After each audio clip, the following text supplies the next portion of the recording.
I believe, Chris, after studying the full transcript of that press conference yesterday, right, I think that there are indications that George Paton has had his wings clipped by Greg Penner, and that Paton, even though he's not fired, right, has far less influence, power, and control moving forward. Case in point, here's Penner from yesterday talking about who the head coach will report to while also explaining why he still has faith in George Paton as the GM. Here's Penner.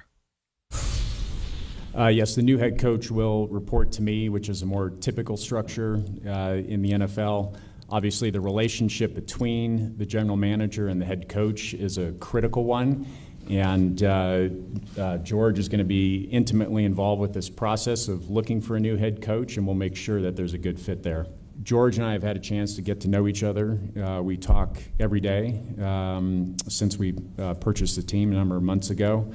And he acknowledged right up front, there are a couple of decisions that haven't worked out as he had expected.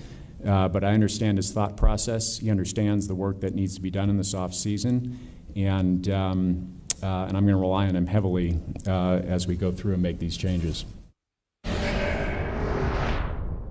Now, Chris, I don't know how typical the approach is that Greg Penner is mentioning, but there are three basic models in my mind. You've got the strong GM, the Giants' typical approach. The strong GM with the head coach who reports to the GM runs the football operation, the coach works for the GM. That's one model. The other model is basically two separate tracks where you've got what apparently on the surface is what the Broncos are looking for. GM and coach both report to the owner. That can be a dangerous situation because when things go poorly, coach and GM start blaming each other and you have a recipe for dysfunction. Right. Exactly. Yeah. It's his fault. Right. No, it's his fault. No, fire him. No, fire him. And then the whole thing implodes. The other model is basically the coach is in charge and the GM works for the coach. If there even is a GM, sometimes there is. Sometimes there is. Kansas City, I would say, all due respect to Brett Veach, Andy Reid runs the show. Brett Veach works for him. Right. In New England, there's no GM. It's Bill Belichick, and the personnel department works for him. My point is this. They're selling us on this idea that this coach reports to the owner, this more typical, which I don't buy. I don't think it's typical. I would agree with you. Options. I would agree with you. Yeah. They're selling us on that, but the reality may be, and we got another clip to play coming up that will reinforce this.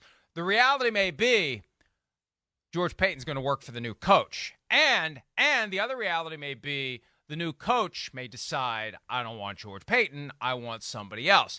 So that comment from Penner, to me, plants the seed that even though Paton is staying, there's options on the table. Have the same job, and he's not going to have the same job that he used to have, and he still could be out. Right. I that's what I kind of took it as, that the ownership's taking a little more control of the situation, however you want to say it, or clipping the wings of George Paton to a degree. And also, I think keeping options open to what you're saying. What if there's a marquee coach out there that you just go, well, no. This guy's that good that now he's the boss. And I'm sorry, I know we thought you were the boss, but he's the boss and you're going to listen to him and I'm going to talk to him more and get some conversations with you as well and keep things healthy that way. But, yeah, I would think that's the thought process there, Mike. And to your point in this overall, statement by Mr. Penner and all that as well is just that I don't know if that's the normal structure of the head coach reporting to the owner.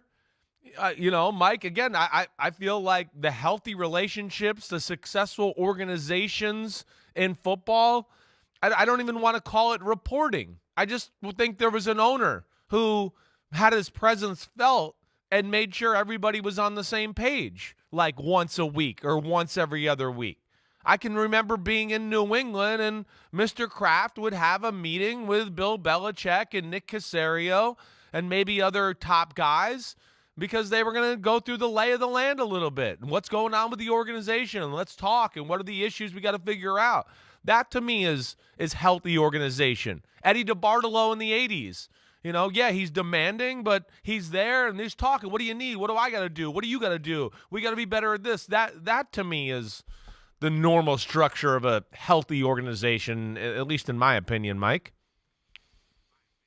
And we've talked about this before. There's a sweet spot. You want to be around. You don't want to Right. be an absentee landlord. You want to be there. Yeah. There's a different vibe. You've said that before. When the owner's in the building, there's a different vibe. But that doesn't mean the owner constantly has a spoon in the stew, stirring it around. You don't want to meddle, but you want to be available. You want to be present. You want to show it's important, but you don't want to be hovering over the shoulder of your people you've hired to do the job. And we don't know what Greg Penner is going to be as that CEO, with the coach reporting to him and the GM reporting to him on a separate track. That could set the stage for dysfunction, and dysfunctional teams do dysfunctional things. I do give the benefit of the doubt to these folks who have not built but maintained and helped expand this worldwide retail behemoth known as Walmart. So they know what they're doing generally, but how many times have we seen people who think they know what they're doing in one line of business think it's transferable to football? It's a different business. And it ain't. Hi, it's Mike Florio. Thanks for watching PFT on YouTube. Hit subscribe for the latest news and analysis from Pro Football Talk.